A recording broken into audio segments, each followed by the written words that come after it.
Hi everybody, welcome back to That Crazy Liberal. I'm John and today I'm going to be talking about minimum wage. First, what's the fuss, right? Why are some people demanding an increase? Well, it's because income inequality in America is getting really bad. Poverty is a real issue and quite frankly, the minimum wage in part determines how many people are on welfare type programs.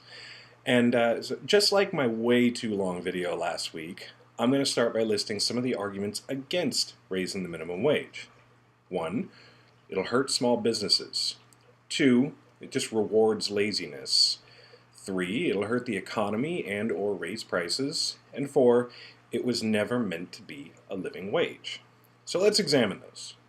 Number 1, it'll hurt small businesses.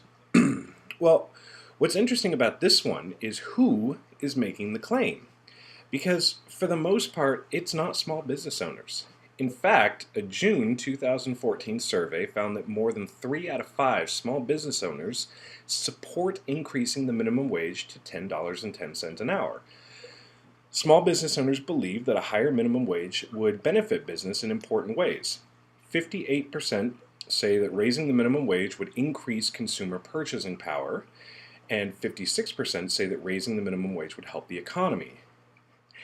In addition, 53% agree that with a higher minimum wage, businesses would benefit from lower employee turnover, increased productivity, and customer satisfaction.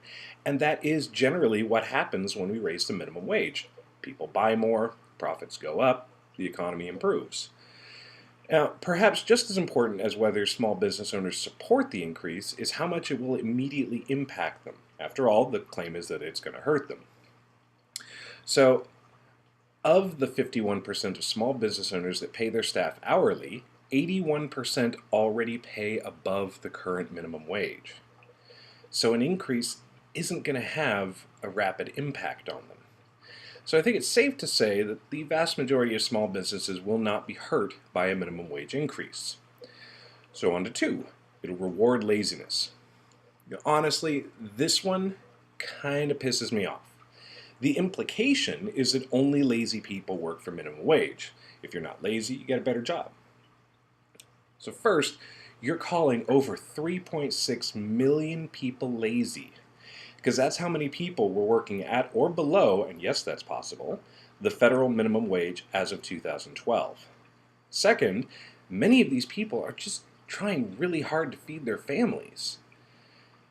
Sometimes the better jobs just aren't immediately available.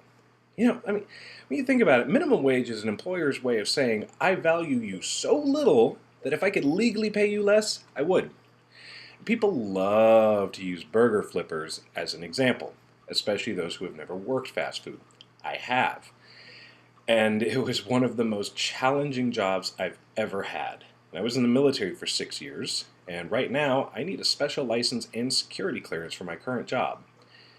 Fast food was harder, largely because of the people you have to deal with. So get off your high horse, stop judging millions of people you've never met.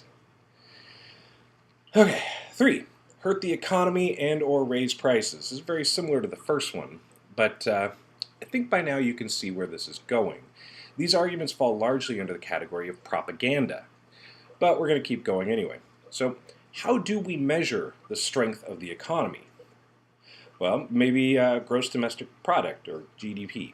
Well, since 1938, the federal minimum wage has increased 22 times.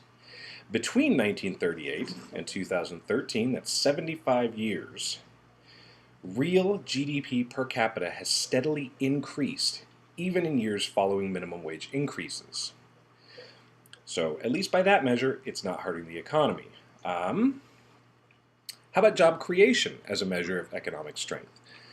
Well, from the Department of Labor, a review of 64 studies on minimum wage found increases, or a review of 64 studies on minimum wage increases found no discernible effect on employment.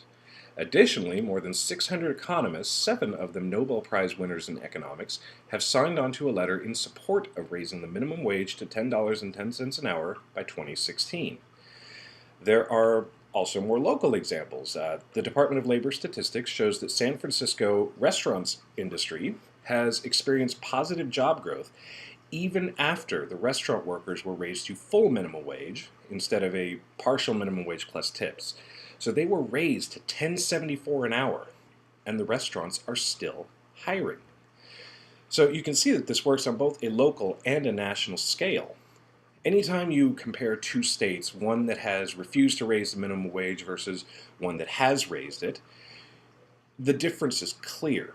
Raising the minimum wage helps the economy. Okay, but let's go back to federal. And let's actually look directly at years in which the minimum wage has increased.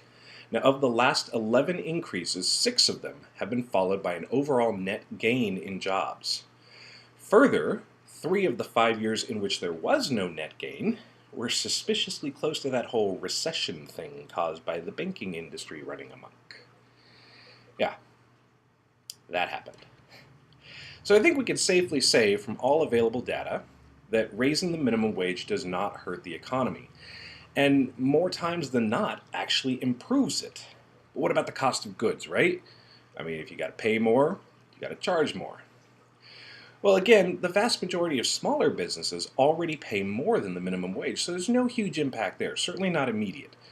But maybe larger businesses with thousands of employees would feel a sting in their giant pocketbooks and want to pass that on to the consumer instead of taking it out of their own personal billions. And that's kind of fair. I mean, it is a business, it's designed to make profit, and asking them to take a loss out of the CEO's salary isn't really fair, even though CEOs in America are paid outrageously, but different topic, sorry.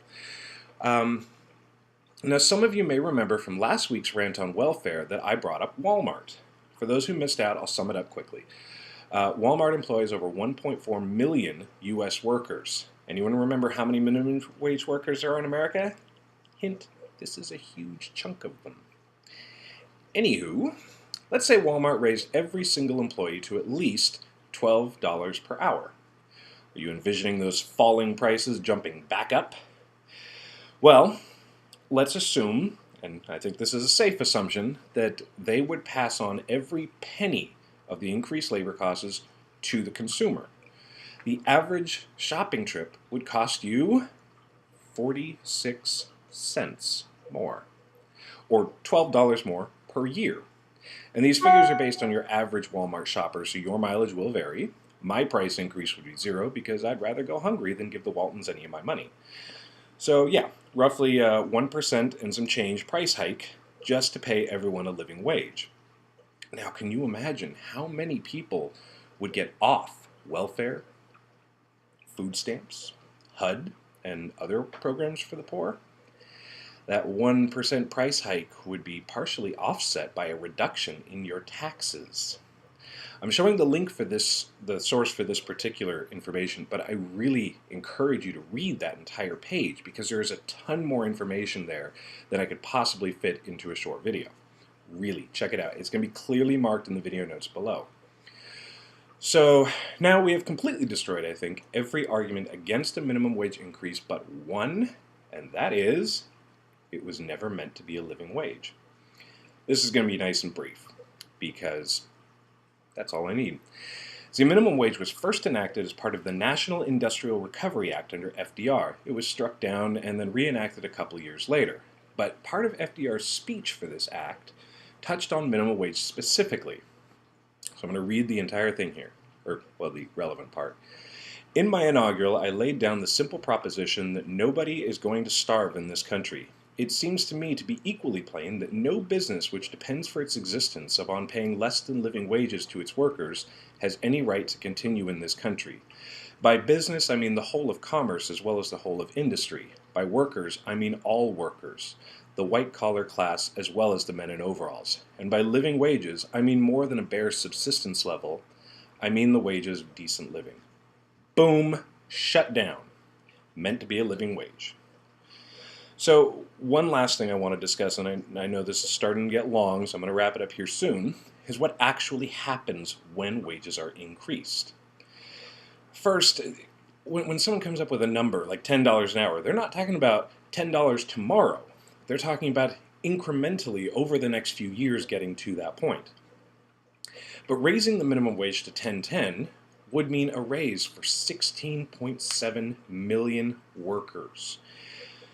Now, most people, when given a raise, spend more money.